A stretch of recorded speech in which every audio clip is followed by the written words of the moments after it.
1969 সাইবেরিয়ার একটি কয়লা খনিতে কিছু শ্রমিক কাজ করতেছিল। আর ঠিক তখনই একজন শ্রমিকের কুড়োল একটা অদ্ভুত জিনিসের গায়ে আঘাত করলো। কুড়োলটা যেখানে আঘাত করেছিল সেখানে ফাঁপা কোনো কিছুতে আঘাত করলে যেমন শব্দ করে ঠিক তেমনই হঠাৎ করে একটি শব্দ আসে। আর তখনই ব্যাপারটিকে আরো ভালোভাবে পর্যবেক্ষণের জন্য সেই শ্রমিক তার সাথে কাজ করা আরো কয়েকজন শ্রমিককে একজোট করে আর সবাই মিলে সেই আঘাত লাগা জায়গাটিকে ভালোভাবে পরিষ্কার করে, এবং যার ফলে তারা একটি লুকোনো গুহার খোঁজ পায়। মূলত তারা যেই জায়গাটিতে খনন করতেছিল সেটা মাটি থেকে 230 ফুট গভীরে ছিল। আর তারপরে শ্রমিকরা সেই সুড়ঙ্গে প্রবেশ করে, কিন্তু সুড়ঙ্গটি এতটাই বেশি বড় ছিল যে এটার শেষ কথায় কেউ খুঁজে পাচ্ছিল না। কিন্তু কয়েক ঘন্টা ধরে সুড়ঙ্গটিতে হাঁটতে হাঁটতে শ্রমিকেরা একটা ক্যাবিন বা চেম্বারে প্রবেশ করে। আর সেই ক্যাবিন বা চেম্বারে শ্রমিকরা একটি অদ্ভুত জিনিস দেখতে পায়। আর সেই ক্যাবিনটা ছিল অনেক বেশি শান্তিময়, মনে হয় যেন কোনো আলাদা একটা দুনিয়া। কিন্তু সেই ঘরটিতে একটি পাথরের সিন্দুক ছিল, আর সেই পাথরের সিন্দুকটির ভেতরে একটি এমন জিনিস ছিল যেটা দেখার জন্য তারা মোটেও প্রস্তুত ছিল না। এমন রহস্যময় একটা বিষয় যেটা আগে কেউ দেখেনি। আর এই রহস্যময় জিনিসটি এত বেশি রহস্যময় ছিল যে এটা পুরো মনুষ্য সভ্যতার দিকে একটি প্রশ্ন তুলে ধরে। আর আজকে আমরা এই ভিডিওতে জানার চেষ্টা করব আসলে সেই সিন্দুকটির ভেতরে কি ছিল, আর কেনই বা সেই সময় সোভিয়েত ইউনিয়ন এটাকে মানুষের কাছ থেকে লুকিয়ে রেখেছিল, আর বর্তমানেও এটা কেন সরকার এতটা ভালোভাবে গোপনীয়তার সঙ্গে লুকিয়ে রেখেছে। তাহলে শুরু করি আজকের এই ভিডিও। বন্ধুরা, সময়টা ছিল সেপ্টেম্বর 1969 সাল, আর সেই সময় সাইবেরিয়া সোভিয়েত ইউনিয়নের একটি অংশ ছিল। মূলত এই ঘটনাটি ঘটেছিল সাইবেরিয়ার রাজ হাবশিকে, যা মূলত এখন রাশিয়ার একটি গ্রাম। সেই সময়ে এই এলাকায় অনেকগুলো কয়লার খনি ছিল, আর সেই সময়ে মূলত শ্রমিকেরা সেই পাথরের সিন্দুকটিকে খুঁজে পায়। সিন্দুকটি দেখার পর প্রথম শ্রমিকেরা অনেক বেশি ভয় পেয়েছিল, আর যার ফলে তারা সঙ্গে সঙ্গে এই সিন্দুকটির ব্যাপারটি খনির হেডকে তথা আলেকজান্ডার মার্শাগিলিনকে জানায়। বিষয়টি জানার পর আলেকজান্ডার বিশাল আকারের ভারী এই সিন্দুকটাকে শ্রমিকদের সাহায্যে বাইরে বের করে নিয়ে আসে। কিন্তু যেহেতু এটা অনেক ভারী এবং বড় ছিল, তাই তার ভেতরে একটি লোভ লালসা জাগে। সে মনে করেছিল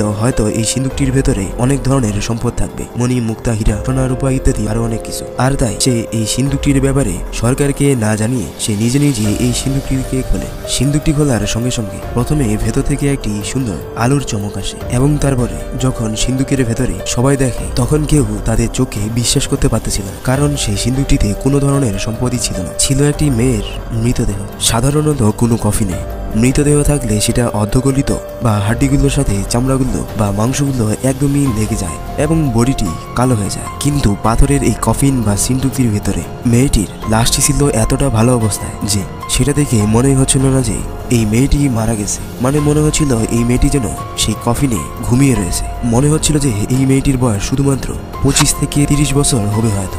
মেয়েটি ছিল অনেক সুন্দর, তার মুখে এবং সারা শরীরে কোনো ধরনের একটি দাগও ছিল না। মেয়েটির চোখ ছিল একদমই নীল এবং চুলগুলো ছিল লম্বা, যার ফলে মেয়েটিকে দেখে মনে হচ্ছিল না যে এটা কোনো মনুষ্যকন্যা, মনে হচ্ছিল যেন এটা কোনো পরী। মেয়েটির শরীরটা ছিল ধবধবে দুধের মতো সাদা, এবং তার গায়ের পোশাকটি ছিল সাদা বর্ণের এবং অর্ধস্বচ্ছ। কিন্তু অবাক করা বিষয় হলো তার গায়ের ওপরে যে পোশাকটি ছিল সেটি এর আগে কেউ কোনোদিন পৃথিবীতে দেখেনি। মানে এই কাপড়টি পৃথিবীর কোনো কাপড়ই ছিল না। এই মেয়েটি যে কফিনে ছিল সেই কফিনটি সম্পূর্ণভাবে একটি গোলাপি রঙের লিকুইডে ভরেছিল। সেখানকার লোকেরা মনে করতেছিল যে এই গোলাপি রঙের পানিটি হয়তো কোনো জাদুর পানি, আর যার কারণেই মূলত মেয়েটির মৃতদেহকে এতটা ভালোভাবে সংরক্ষণ করে রাখতে পেরেছে। এবং মেয়েটির পাশে একটি কালো কালারের বক্স ছিল। কিন্তু সেই সময়কার মানুষেরা টেকনোলজিতে এতটা ভালো ছিল না যে তারা জানতে পারেনি যে সেই বাক্সটি আসলে কিসের। কিন্তু পরে জানা যায় যে এই বাক্সটা একটা স্মার্ট ডিভাইস ছিল। তারপরে এই বাক্সটির আর কোনো ধরনের তথ্য পাওয়া যায়নি। যাই হোক, আসি আবার মেইন টপিকে। তারপরে এই মেয়েটিকে নিয়ে গ্রামের মানুষদের উৎসাহ আরো বেশি বাড়ে যায়, যার ফলে তারা এই মেয়েটির নাম দেয় তাদের জেলার নামে, মানে ত্রিশূল প্রিন্সেস। যখন কফিনটিকে বাইরে রাখা হয় তখন অন্যান্য গ্রামের মানুষেরাও এই লাশটিকে দেখতে আসে, এবং তাদের মধ্যে একজন এই কফিনে থাকা গোলাপি রঙের তরল পদার্থটিকে টেস্ট করে। আর তার ভাষ্য অনুপাতে এই গোলাপি রঙের তরলটির কোনো ধরনের স্বাদ এবং গন্ধ ছিল না। কিন্তু কিছুদিন পর জানা যায় যে যেই ব্যক্তিটা সেই গোলাপি বর্ণের তরলটিকে পান করেছিল সেই ব্যক্তিটা নাকি পাগল হয়ে গেছে, এবং সে আবল দাবল বলতেছিল এবং সে সবকিছু ভুলে গেছে। এমনকি সে গরম এবং ঠান্ডার মধ্যে পার্থক্য করতে পারতেছিল না। আর তার ফলে সাইবেরিয়ার অত্যন্ত হাড় কাঁপানো শীতে বা ঠান্ডার কারণে তার মৃত্যু হয়। আর তারপর থেকেই এই কফিনটিকে সিল করে দেওয়া হয়, এবং বলা হয় যে এই কফিনে ভাইরাস বা ব্যাকটেরিয়া থাকতে পারে। আর এই কথাটি শোনার পর গ্রামের মানুষেরা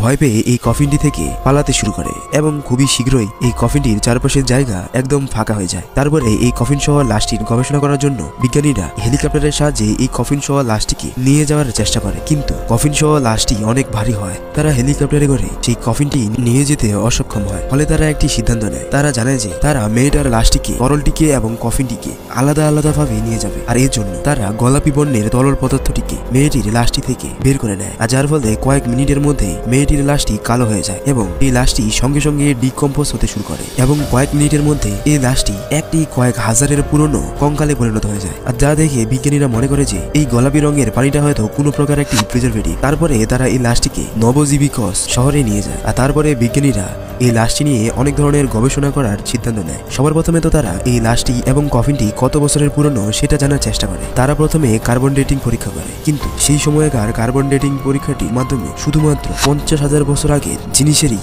বয়স নির্ধারণ করা যেত। এই কফিনটি প্রায় 50,000 বছরেরও পুরনো ছিল।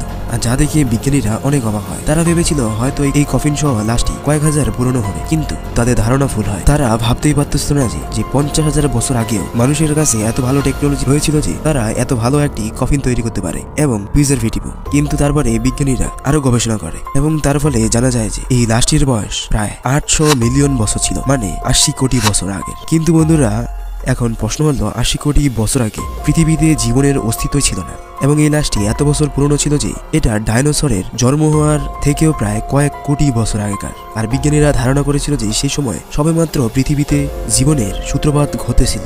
এখন বিজ্ঞানীদের একটি প্রশ্ন হলো, এই লাশটি এসেছিল কোথা থেকে? এই মেয়েটি কি আমাদের পৃথিবীরই নাকি অন্য কোনো গ্রহের? কিছু কিছু বিজ্ঞানী এমনও মনে করতেছিল যে এটা হয়তো এলিয়েনের লাশ এবং তার ফলে এই খবরটি একদম ভাইরাসের মতো চারদিকে ছড়িয়ে যাচ্ছিল।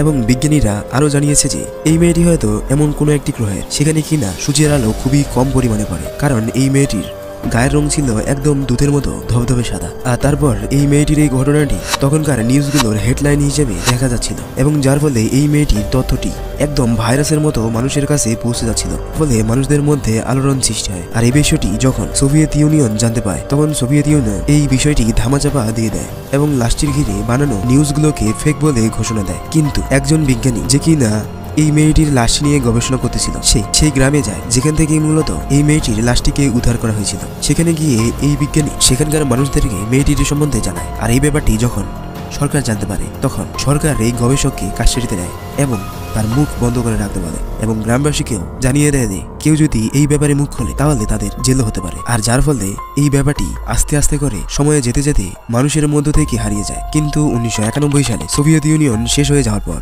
আবারও 3 দশক পর 2002 সালে এটি আবারও নিউজ পেপারের হেডলাইন হয়ে যায় এবং মানুষেরা এই লাশটি সম্বন্ধে জানতে পারে। এবং সেই সময়ে আরো জানা গিয়েছিল যে এই লাশটিকে যেই শ্রমিকগুলো পেয়েছিল, সেই শ্রমিকগুলোর কিভাবে রহস্যময়ভাবে মৃত্যু হয়েছিল। এবং সেই সময় সেখানে কাজ করা একজন জিওলজিস্ট বলেছিল যে 1973 সালে 2টি এরকমই কবর পাওয়া গিয়েছিল, আর যেটাকেও কিনা সরকার সাধারণ মানুষের কাছ থেকে লুকিয়ে রেখেছে এবং সেই লাশগুলোর ছবি এবং ভিডিও তোলা হয়েছিল। কিন্তু বর্তমানে এই লাশগুলোর ছবি এবং ভিডিও এখনো সরকারের কাছে রয়েছে। কিন্তু এখন প্রশ্ন হলো, সরকার কি জানতে পেরেছিল এই লাশটির ব্যাপারে, যে সেটা মানুষের জানানো অনেক বড় রিস্ক হয়ে যাবে। আর আজও এই ঘটনাটি একটি ঘটনায় থেকে গেছে। এখন কিছু কিছু মানুষ মনে করে যে এটি হয়তোবা একটি মনগড়ন কাহিনী, কিন্তু যেই জায়গাটিতে এই কফিনটি পাওয়া গিয়েছিল সেই জায়গাটিতে বর্তমানে একটি মেমোরেবল স্টোন তৈরি করে দেওয়া হয়েছে। তাহলে কি মেমোরেবল স্টোনটি ইচ্ছা করেই সেখানে বানানো হয়েছে? আর বন্ধুরা, আজ পর্যন্তই সেই ত্রিশূল প্রিন্সেস এবং কফিনটির ব্যাপারে কোনো ধরনের রহস্যই বিজ্ঞানীরা সমাধান করতে পারেনি, আর সেটা আজ পর্যন্ত একটি রহস্যই থেকে গেছে। আপনাদের কি মনে হচ্ছে, এই ঘটনার কি আদৌ সত্য নাকি কোনো মনগড়ন কাহিনী? কমেন্টে জানাবেন। আর এরকম আরো ইউনিক ভিডিও পাওয়ার জন্য সাবস্ক্রাইব করে রাখতে পারেন এই চ্যানেলটিকে। আমরা আপনাদের জানানোর জন্যই ভিডিও বানিয়ে থাকি। আবারও হাজির হব অন্য কোনো সময়ে অন্য কোনো ভিডিওর সাথে। ততক্ষণ ভালো থাকবেন, সুস্থ থাকবেন। ধন্যবাদ এই ভিডিওটি সম্পূর্ণ দেখার জন্য।